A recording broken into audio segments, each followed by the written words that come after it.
Okay, I think we're very good. Hi guys, it is me, Miss MatchaBlossom, and today we're gonna be talking about something a little bit different, something I've always been very much curious about.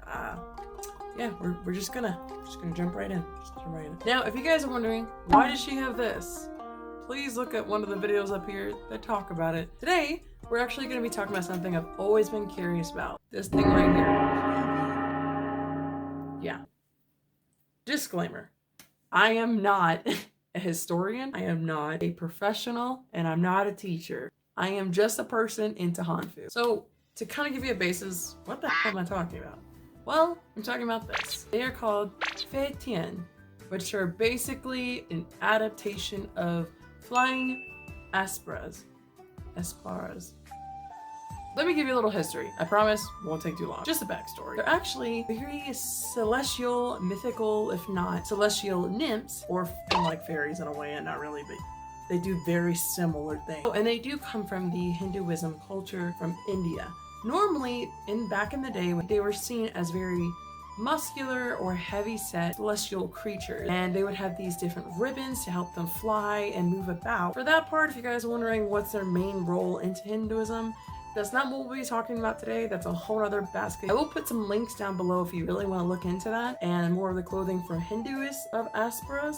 I'll put that down below. Don't worry, just look in the description. Don't be lazy. Moving on. Flying Apsaras were very, very popular because it was in Hindu culture, but then it started getting influence in China. Some people are probably wondering how. Okay, let's go back to during the Silk Trade. Now, during the Silk Road, there were a lot of different cities that were benefiting off of this trade route. One of them would be Dunhuang. Dunhuang? Is that right? Dunhuang, China. How do you say it? Dunhuang, China. Dunhuang, China. Dunhuang. Okay, I got it. Dunhuang. There we go.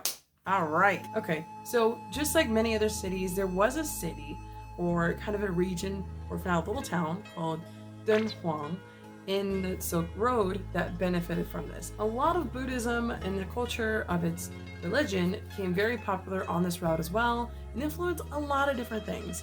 For example, they have these grottoes. I'll put the name of it here. I'll just call it grottoes for short because that's just me. I like making it short and sweet. So they have these murals from the grottoes that are in Dunhuang. It was very, very popular, and it still is to this day. A lot of dancers of Dunhuang, like cultural dance, will go there and actually get inspirations of different styles and art because there's so many different apsaras, I'm struggling, hooked on phonics, man, I'm trying, that are in there. There's even, I believe I'm correct, over 6,000 apsaras that are flying in there, and there's so many more different types that are thousands and thousands. Once again, look at the sources down below if you want to know more details about it. But today we're talking about the Feitians outfit and where they come from. With apsaras, where they're very heavy set, muscular, whether it's male or female, I believe if I'm correct, they weren't really put together. In some arts, they were normally separated. This soon changed and got influenced. Apsaras got very influenced into Chinese culture, and Buddhism became very popular. It decided to change around the 6th century, around the Sui dynasty. There was a lot of changes done to the apsaras or the Feitian. So they started changing to be more thin and cold-like, very thinly made figures to be slim, somewhat elegant in a slim way, but that did not last long. So around the Tang Dynasty, when everything was bright and glamorous, they decided to change the image on the Chinese culture of Apsara, and make it a bit more Chinese physical features of a female, more curvy and elegant, to go with the Tang Dynasty curvy kind of physique, I want to say. And I think, personally, if you're asking why, this is probably opinionated. I feel like they probably did that because a lot of the people in Tang Dynasty, they were looking for a very curvy girl or curvy kind of like, that's like kind of the it thing, which is not really different from nowadays. That's more of why you see more feminine features of Chinese female features on these Feitian. Then there's different types of course, what you see here, the Feitian-Style. Now, this is what I wanted to talk about in the video so you guys have an understanding. Now that you know the historical background, let's go ahead into the clothing. Now, I've noticed with the Feitian, they're not necessarily Hanfu because it is inspired from a different thing that's way out of the Han group.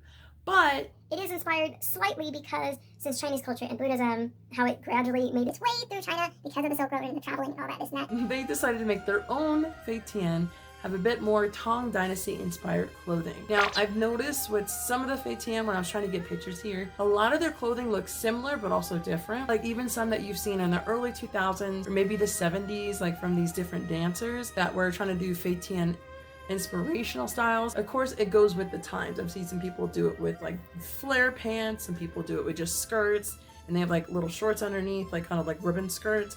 There's a lot of different styles I've noticed that they have for Feitian dancers, but there's also a Feitian inspired style or Feitian-Style Hanfu. Don't get those confused because those are very, very much different. Now, with the Feitian the Feitian styled Hanfu, it's more of a Feitian, like a Dunhuang Feitian costume more than anything, because there is this style, I'll put the pictures in here if not on the sides, there is a Feitian styled Hanfu, which is aka the Dunhuang Feitian costume. It's more based off of influences and adaptations taken from the murals themselves. It's actually helped people understand a bit more about the murals and what traditional styles look like. There's even, in some parts, what I've noticed in Feitian-Style Hanfu, or I'll just say it that way because it's a lot easier for me to break it down. I've noticed that they'll take the colors from the murals and they'll put it into Hanfu themselves, which to kind of get a new adaptation to modern Hanfu or just to Hanfu in general from that style. Now, a lot of people will say that is not Hanfu, it's not from the Han ethnic group. You're right, it's not. Since it was in the Tang Dynasty and it's very much was a religion during then, a lot of the influences do happen with the Feitians or the celestial nymphs. But you know, Feitians are like these celestial nymphs that do go ahead and play music, they sing, they dance. There's a lot more facts to it and I'll talk more about that at the end. Now that you guys have seen it, they use these long ribbons, whether it's on their shoulders and also bracelets around their neck and around their wrists, to help out with this as well, to have a cohesive element of the inspiration from the Indian culture with the Hinduism, but also still bringing the Tang Dynasty's elements and fashion sense. Now, normally for Feitians, if you're wondering, they're normally barefoot, and they're normally having very, very long hair. They're either seen as topless, or if they do have a top, it's very much a kind of a covering or a tube top covering over the breast area or the chest area. And it is decorated with jewelry, anklets, bracelets, all of the kind of like accessories to balance and to give glory to the outfit itself. And of course, you know, they have draped and free-flowing fabrics and ribbons to help emphasize its glowing, beautiful, free-loving nature. Feitian costume or Feitian-Style Hanfu is really imitating the Buddhist kind of historical imitation of its fantasy art that they did have for Buddhist culture. And it's just taking that and having Hanfu elements from the Tang Dynasty into these beautiful nymph-like creatures that float across the air. With Feitian clothing, hopefully this has helped out a bit more. So when you see a dancer, of course, it's not only inspired by Indian or Hinduism culture, but it's also inspired by these Flying Apsaras and also the Feitian. Did you guys like today's video? If you guys are curious, feel free to hit me a message on Instagram or even just like comment on some of my videos. Let me know what you thought of it. Or let me know down below here in the comments, what did you think of this topic? Did you guys know about this?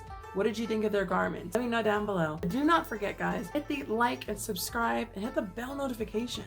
It actually not only helps me get my video out there to all the other Hanfu lovers, but it gets you knowing when I have a new video out, and it keeps you alerted, because God knows YouTube be slipping. I'm sorry guys, but you know, the algorithm is not a nice friend. Don't forget to spread peace, love, and happiness, and it's only up to you to make every day beautiful. I'll see you ladies and gents later. Bye! Blossoming out. Boo! Boo!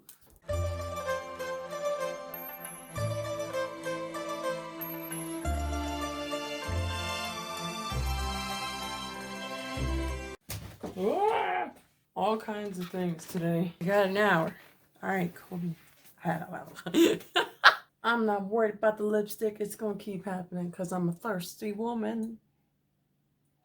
They decided to make some of their Apsaras or Feitian have China, blah, blah, blah.